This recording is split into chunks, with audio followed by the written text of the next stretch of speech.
EBITDA. I know it sounds like complicated finance jargon, but I promise by the end of this video you'll get it. First off, what does EBITDA even stand for? It's earnings before interest, taxes, depreciation, and amortization. Yeah, that's a mouthful, but here's why it matters. EBITDA is basically a way to measure how much money a company is really making from its core business, before things like debt payments, taxes, or big accounting adjustments get involved. Let's take it step by step. Start with a company's total revenue, the money it brings in from selling products or services. Then, subtract all the costs that are directly tied to making those products or delivering those services.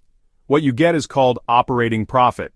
But EBITDA goes a little further. It takes that operating profit and adds back four things: interest, taxes, depreciation, and amortization. Why?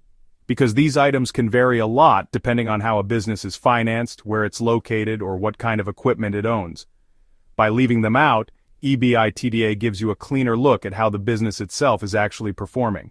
So here's a quick example. Imagine a pizza shop.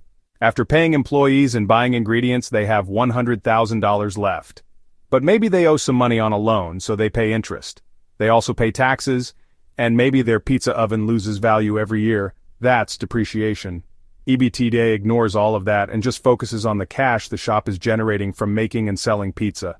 Why does this matter? Well, investors and analysts love EBITDA because it's a simple way to compare different businesses, even if they have different tax rates or financing structures.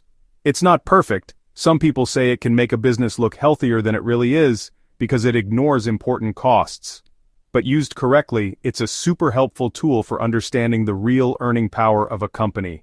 So next time you see EBITDA in an annual report or a business article, you'll know it's a quick snapshot of how much cash a company's actual business brings in before all the extra stuff gets taken out. That's it. EBITDA, explained in plain English. If you found this helpful, hit that like button and subscribe for more straight talk breakdowns just like this. Thanks for watching.